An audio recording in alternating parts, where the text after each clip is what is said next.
On April 30th, 2026, after spending more than 16 years on death row, James Garfield Broadnax was executed by lethal injection in Texas for the murders of two music producers outside their recording studio in Garland. But the reason this case is different from every other execution in Texas?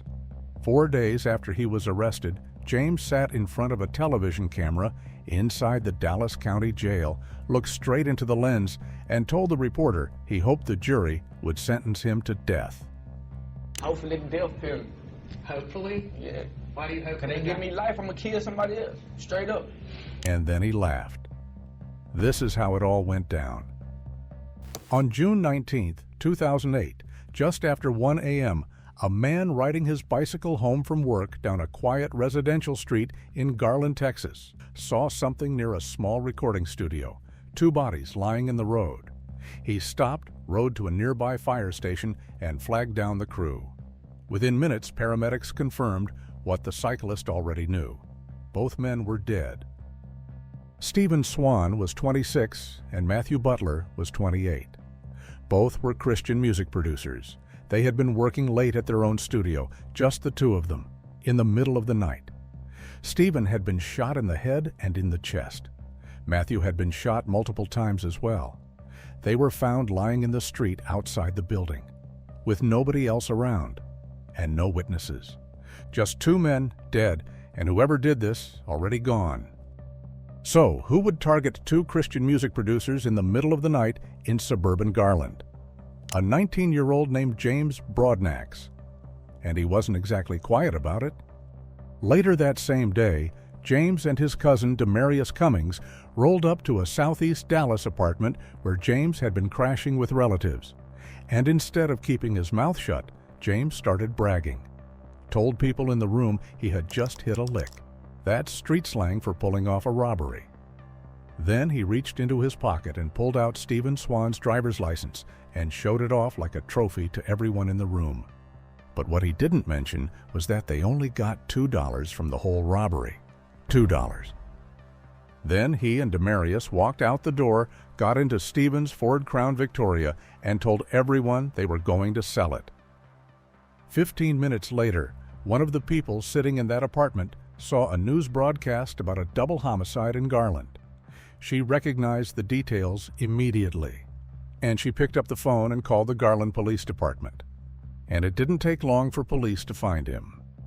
That evening, officers in Texarkana, roughly 150 miles away, spotted a Ford Crown Victoria in a high-crime neighborhood. But when they ran the plates, the registration came back to a Cadillac, not a Ford. They pulled the car over, and James gave them his name. Multiple warrants came back active, and he was arrested on the spot. The officer who made the stop later testified that James did not appear intoxicated. He was calm, coherent, and fully aware of what was happening. There was no confusion, no panic, just a 19-year-old kid who knew exactly where he was and why.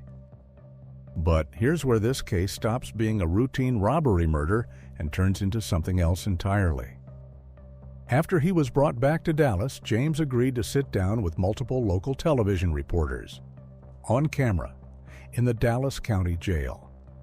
His cousin Demarius did his own interview. He admitted to the robbery, but said he wasn't the shooter. James, he said, pulled the trigger, and James agreed. But the way he said it is what sealed his fate. So let's hop on the train. Let's go to downtown Garland, you know what I'm saying? And we gonna rob somebody. Let's go out there where the rich white folks stay at, you know what I'm saying? Rob one of them, you know what I'm saying? So we get out there, and we robbed them. I them. How much? I popped they. What did you think when the police caught up to you? What I think? When they hit the lights, I said, damn, and started laughing, you know what I'm saying? Just like I'm doing now. And looked them in their face with a big smirk. Y'all ain't got on me, dog. But I do want to see the evidence. What do you think's gonna happen to you now? Whatever they throw at me. Hopefully the death penalty. Hopefully? Yeah. Why do you hope? Can they give me life? I'm gonna kill somebody else. Straight up. You kill two young men now. Better they life than mine. Do you have any remorse? None whatsoever. Do it look like it?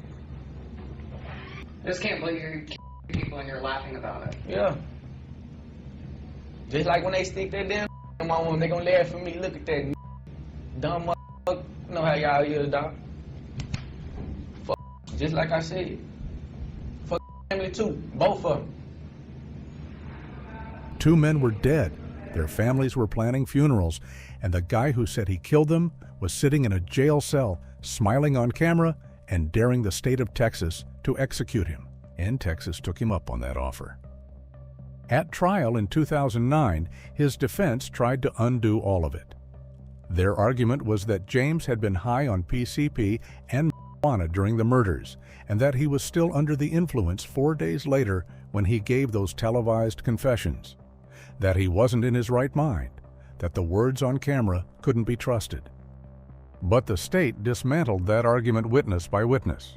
The arresting officer said James was lucid at the traffic stop. The reporters who interviewed him described him as sharp, articulate, and rational. The jail nurse who examined him testified there were no signs of intoxication, and the jury had watched the interviews themselves. They could see his eyes, they could hear his voice, and they could decide for themselves whether that was a man who didn't know what he was saying. The defense did not deny that James shot Stephen and Matthew. They admitted he killed them. Their whole case came down to one argument, that because of his mental state, he should not get the death penalty.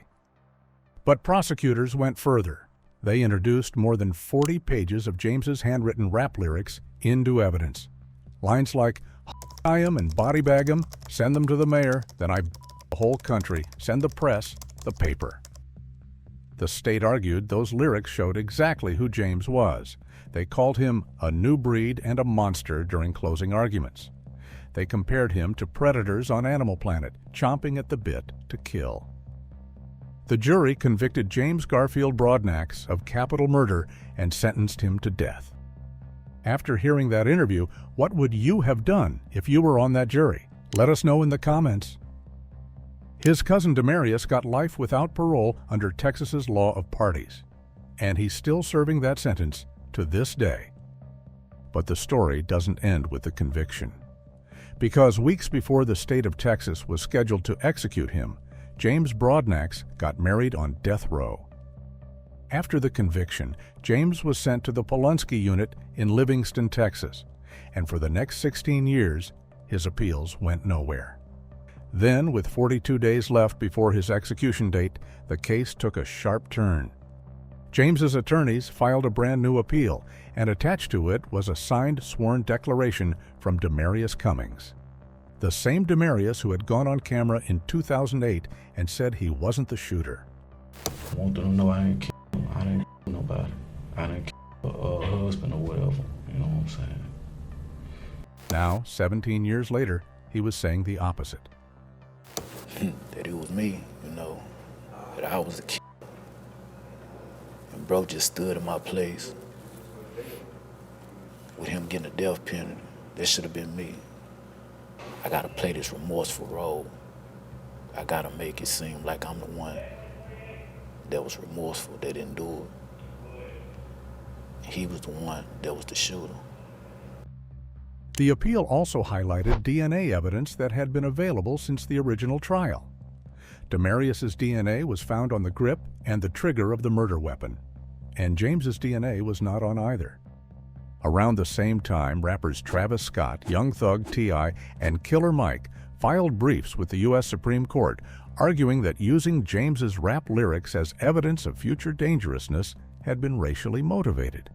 The case exploded into national headlines, but the families of the victims were not moved. Matthew Butler's mother went on social media and called the cousin's confession a Hail Mary pass and all a lie. Stephen Swan's mother had written to the court years earlier, urging them to set the execution date. His sister wrote separately, asking the judge to sign the order. She called every filing from the defense another insult and another injury. The Texas Court of Criminal Appeals denied the appeal. The execution would go forward as scheduled. And then, 2 weeks before his execution date, James got married. His bride was a 31-year-old British woman named Tiana Krasnicki. She was a master's student in international human rights law, who had first written to James while researching racial bias in Texas death penalty cases. She said what started as academic research turned into something deeper. They got engaged during a prison visit. She then left her life in London, left her 9-year-old daughter with the girl's father, and moved to Houston to be closer to a man she had never touched. The wedding took place on April 14th behind glass with no physical contact. Texas does not allow contact visits with death row inmates. The ceremony lasted 20 minutes. She said her vows, and then it was time to go. She had never touched him, not once. When asked what her family thought, she said, "No one's happy." And she said she planned to be there when the state of Texas executed her husband. Texas stopped honoring special last meal requests back in 2011 after a death row inmate named Lawrence Russell Brewer ordered an enormous spread of food and then refused to eat a single bite of it. Since then, every condemned inmate in Texas gets the same meal as every other prisoner on the unit. Stephen Swan was 26 years old and Matthew Butler was 28. They made Christian music together in a small recording studio on a residential street in Garland, Texas. On a Thursday morning in June 2008, somebody shot them both and left them in the road. Over $2. James Broadnax spent 16 years saying he did it. He went on camera and bragged about it. He laughed about it. He asked the state to kill him for it. And then, when the execution date finally came, the only other person who was there that night said it was all a lie, that James had taken the fall for something he didn't do. But the courts didn't buy it. The families didn't buy it. And on April 30th, 2026, the state of Texas went ahead with the execution. On the morning of April 30th, James Broadnax was transferred from the Polunsky unit in Livingston to the Walls unit in Huntsville, where Texas carries out its executions. He spent his final hours in a holding cell next to the execution chamber. Shortly after 6 p.m., he was brought into the execution chamber and strapped to the gurney. An IV line was inserted into his arm.